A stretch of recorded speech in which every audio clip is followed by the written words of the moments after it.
What's up, guys? My name is Justin. Welcome back to the channel today. We are back talking more about the story of JKR, and I have a very good friend, David Sluiter, with me. We're going to talk a little bit about late models, how he got to be in JKR, and ended up being one of the more prominent recent members of JKR. So, Davey, why don't you introduce yourself and talk a little bit about your past and your racing before iRacing, I guess, and then kind of how you got into sim a couple of years ago. Name's David Sluiter, 28 years old from a town in Colorado called Grand Junction. Basically lived here my whole life except for living up in Wyoming for about a year for school. Um, Currently married to my wife Taylor. We just celebrated 5 years a week ago. We have two kids, Caleb and Colson. Caleb's almost 4, and Colson's only 6 months old right now. I'm a state worker. I get to, blow stuff up during the wintertime and summertime. I do all the explosives for our Department of Transportation program, so that's pretty cool. Before iRacing, racing wise, I drag raced. My dad drag raced while I was growing up, so I was always at the track every single weekend, as I remember. Then after that, when I turned 16, got my license, I started racing. Um, Went everywhere, all the way from Idaho, Salt Lake City, Vegas, Denver, and here at our local track in Grand Junction.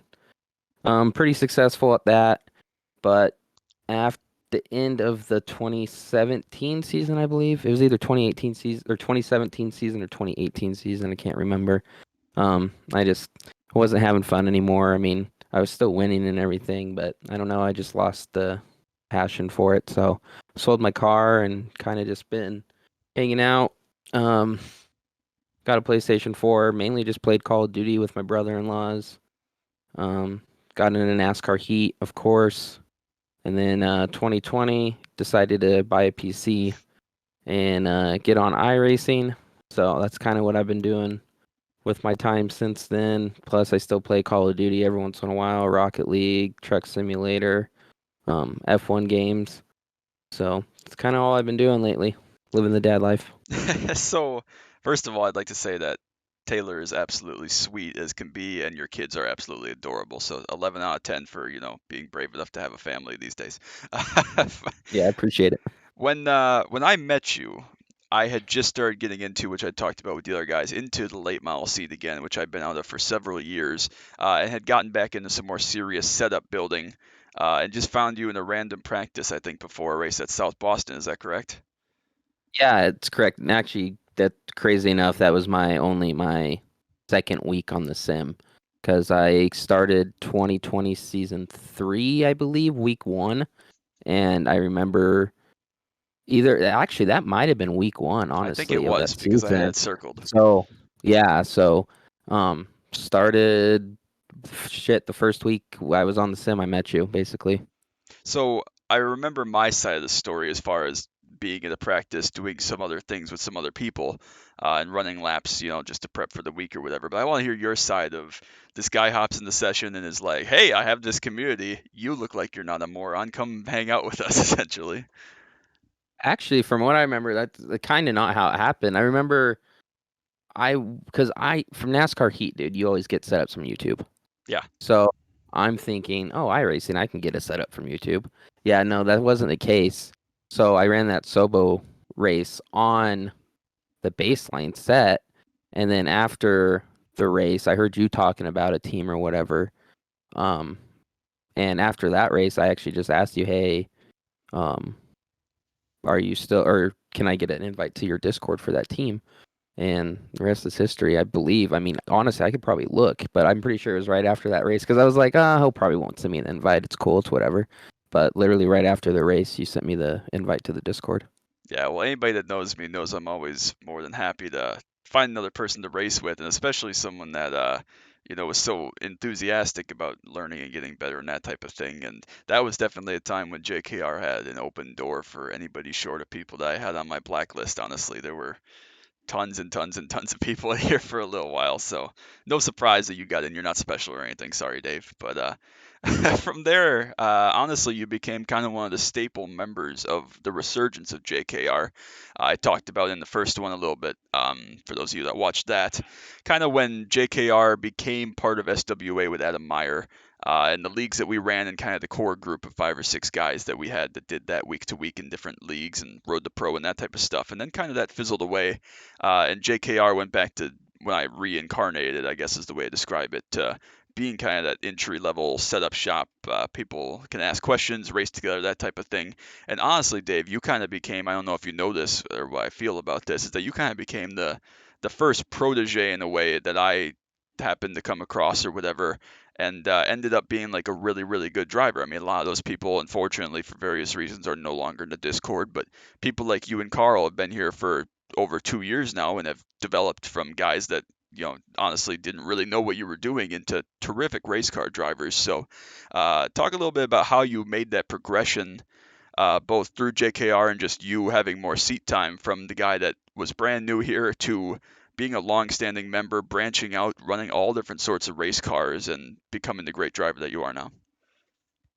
Honestly, man, I don't know. I don't want to sound cocky. I'm just trying to say this best as I can. I mean, I dominated on NASCAR Heat 4 or 3, whatever one was out at the time, because I ran in a league in that, and even just online racing, dude, I was winning everything. So I was coming into iRacing kind of thinking, it's gonna be different. I wasn't expecting to win, but I think I won um, my second street stock race, and then won my like second Legends race, and just kind of kept building from that. And then once we started building setups together, I mean, I still can't build setups. I just don't have the time for it.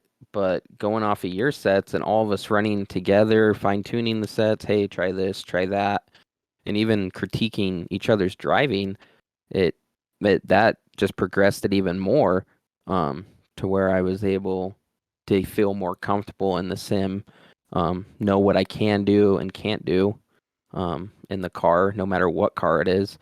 Because, like you said, I mean, I love racing everything. I mean, nothing's boring to me, really. So, if it has 4 wheels, I'll most likely race it.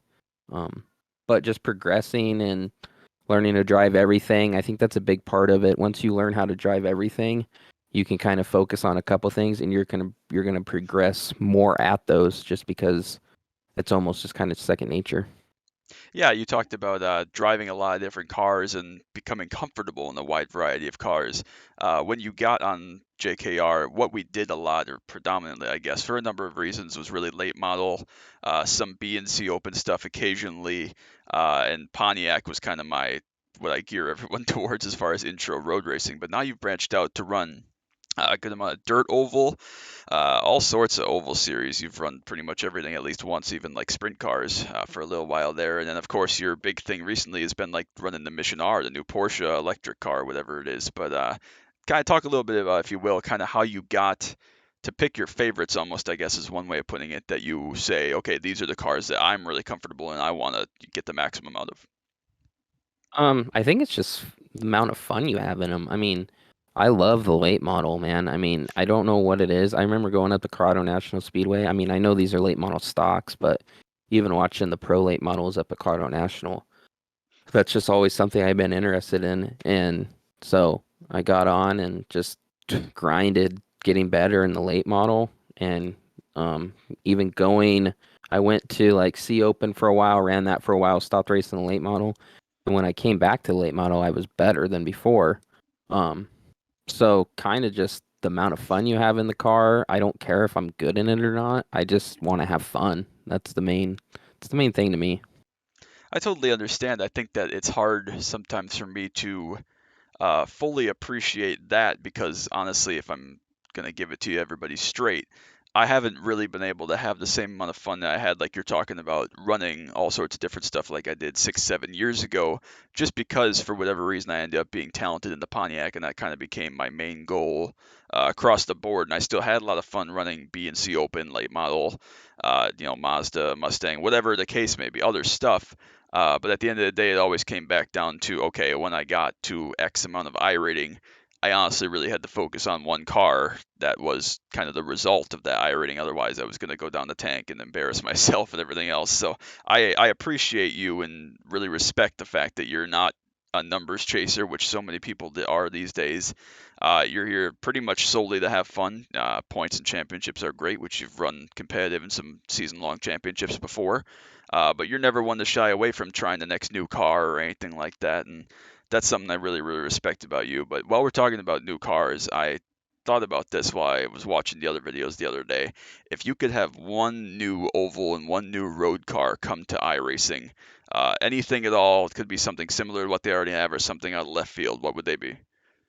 Road car definitely Trans Am TA2 Oh, yes.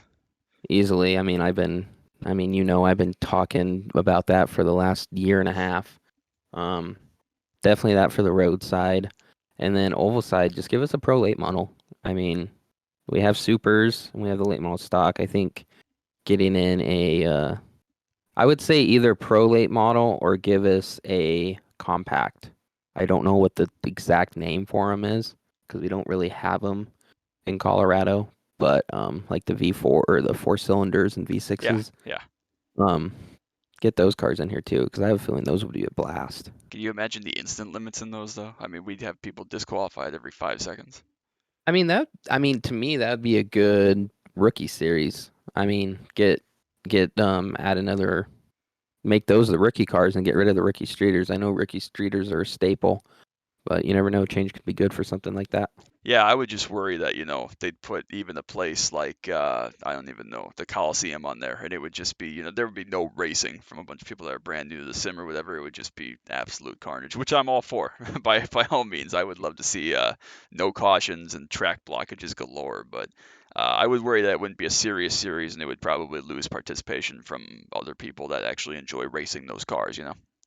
Yeah, no, I 100% agree. I mean, that's kind of the problem we have with the late models. It's a great series, great car, but just it being restricted to a D class with no cautions can kind of kill it pretty easily. Yeah, one final point, like I just thought of, we were talking about late models.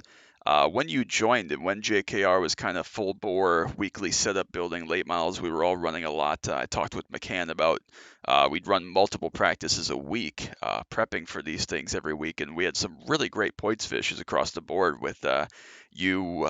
Coy ran well for a couple seasons. River, obviously, McCann, William Ridgway ran really well in a couple seasons. So how did we get from that and peak setup shop kind of to where it is now? I'm not that familiar with it, so you'll have to fill me in, but it's a little bit more dead and a little bit more tame than kind of peak competition. Are you talking about late model points as a whole? Yeah, I just from what I've seen, it was so toxic for a little while. You know that. It just from the amount of people that were joining sides and there was controversy and setup stealing and all the things that were going on to now, I think there's still some of that because there always will be, but it seems like the people that are really passionate about the late model now kind of just go out and race it and that's the way it should be. Yeah, I know exactly. I think the more of the setup drama has kind of moved its way out of short track racing. Um, because I don't really see that much of it anymore in any of the series. Um, that I know I think it's definitely moved its way up to like B open, C open, and even moved its way over to the dirt oval side. Um, so I think that's kind of what it is. I think a lot of those diehard guys that were like the ones kind of causing problems stopped racing it, honestly. Um, I can name names, but I don't want to.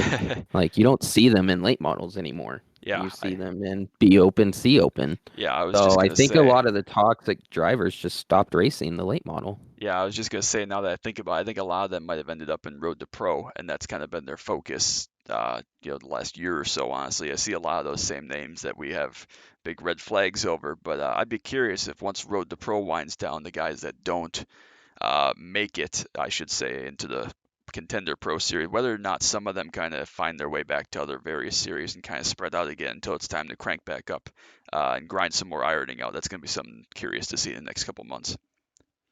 Oh yeah, definitely. I mean, Road to Pro is the biggest deal on iRacing. I think. I mean, it's bigger than honestly the Pro Series, in my opinion. Um, but yeah, it'll be interesting to see how many people come back to short tracks, or if they just decide to just keep running the C Open, B Open, prepping for next year because I mean it's a round the clock thing. Absolutely. All right, last thing I want to touch on, and I'll kind of tell the side of this from my point of view. But we have to talk if we're going to talk to Dave here, and we'll talk to the other person involved in this another time. But we have to talk about the news. No, the Southern National Incident. You know which one I'm I mean, talking about. yeah. First of all, I want to say Koi has became my top three friends on the sim. I mean, me and Koi talk outside the sim. I mean, I can't wait to meet him in person. He always calls me his dad because I mean he's only 16, 17. But I have a feeling once we meet, we'll act more like brothers than anything else. But getting back to it, it was just Southern National late models. Me and Coy didn't know each other at all. I think we just knew of where we were just in JKR together. That's all it was. We never talked to each other. Lap one, turn one, got some stupid net code between me and him. He spun out. I go back around the track, coming back into turn three on lap two. I see Coy sitting down. In my head, I'm like, oh, he won't do anything. Next thing I know, he's hanging a hard right and destroying me and sending me into the wall and kind of went over into JKR Discord from there. Come to find out, he didn't even realize who it was that he did it to. He just saw the normal four car. So he made a mistake by not looking at the name. But I mean, honestly, since then, me and Koi have been the tightest of friends on the sim. I do almost all my road league races with him. Anytime he's online, we find some type of race to race together. And the crazy thing, dude, on the oval side, me and him are identical. You can give us the same setup, and we will run side by side the whole race. Me and him are like identical on skill level, so that's pretty cool. But I mean, honestly, I don't. If that incident didn't happen, I don't know if me and Koi would be close or not. I really don't know. But I mean, I'm not gonna say that I wish it would have changed because I mean, kind of happy it happened, you know. Yeah, I didn't realize honestly that you guys were so comparable skill wise and driving style wise. I guess I'd never thought to ask about you guys running so similar all the time, like you're saying in that Lamborghini league and stuff. But yes, I will say that Koi is absolutely a fantastic person, the funniest guy you could ever meet. I was just talking to him earlier, and I think one of his grandparents or something got a C7 Carbon edition that he drove today, and he just shot me a text and was talking about how he was absolutely terrified the entire I mean, time. honestly, one of the things I love most about Koi is you get these 16-year-old kids, 17-year-old kids on the sim, and they're just total douchebags. I mean, I would say 95% of them are just total douches. You don't, they're the wrecking balls of the field whenever you're in a race with them. But Koi is complete opposite. I know he's had his moments with the Iowa 400, but I'm sure you'll talk to him about that on his part Yeah, of this. definitely will. But I mean, he's not afraid to send it either. I mean, he'll do what he needs to do to win, but he's not just going to wreck you because he thinks you're fast because he thinks you're faster than him. Yeah, I You know what think I that mean? he's an excellent young man and a phenomenal race car driver. Definitely one of my favorite people to have around, and always good for a laugh on track. And like I said, just a hell of a race car driver. So the funniest part about the Sonat thing was that I obviously wasn't directly involved, but afterwards I'm just scrolling through. I don't even remember what day of the week it was or anything, but I was scrolling through Discord, um, and I just saw him being absolutely pissed off. Posted a video of what happened, all these things, and I hadn't realized at the time that the other driver involved was you. So I was just kind of like, hey man, we really shouldn't, be junking people intentionally. That's not cool, whatever, blah, blah, blah. And then I realized that you were the other party when you chimed in. And I was like, okay, now we have to not let this escalate and become like this toxic thing in JKR. And I didn't really know how best to do that because I didn't want to pick a side, if that makes sense. But obviously, you were both going to feel like the other one was in the wrong, right? Obviously, that's why these things happen. And so I was trying my best to be like, hey, it looks like it was netcode, it's a racing incident. We definitely don't condone that, blah blah blah. Trying to be civil, and Koi was just so mad. Like I understand, but credit to you, you didn't ever really like flip out on him like you probably could have for being intentionally junked, at least to the level that I would have for sure back then. I would have been pissed if someone had right hooked me after they spun out without even looking at the replay or anything. And that was probably one of my favorite moments from JKR because, like you said, it was weird that it happened that way, but it almost kind of bonded you guys and bonded the rest of us that ran late model that, we can compete on track, obviously, but as soon as the race is over, or pre-race, or before the week, or whatever, we're all fighting the common goal. And the best way that we can all benefit is to kind of work together. And so I think without that, like you were saying, not only did you guys get closer, but I think it made all of us that ran late mile a little bit closer and kind of on the same page as far as development in that regard. Oh yeah, and I just want to say, I mean, Corey is probably the only guy, like when I'm in a race with him and I know he's faster than me, I'm gonna let him by. There's not many people that I do that with, and it's Coy just because I'm not gonna race him. There's no point for me to race him. He's like my brother, so I'm gonna let him get around me and try to go for the next guy, you know what I mean? Yeah, and I think that he's one of the few guys, like you're saying, that if the roles are reversed, he would do the same. And I think that's a big part of it as well, is that you have that mutual respect on track. Oh yeah, and I just want to bring this point up too. We were in a late model league race together. This was probably a month and a half ago or so at Lanier, and um we raced side by side for like 5 laps straight, and I was pinching him down on the corner, and he was trying to pinch me up against the wall. But it was one of those things like we knew we could do that to each other just because we had that mutual respect. So we knew that the other person wasn't going to just junk us.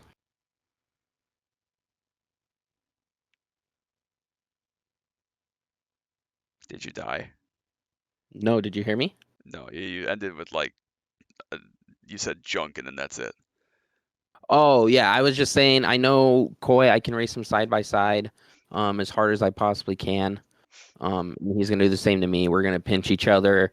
But we can do that with each other just because we have that respect for each other.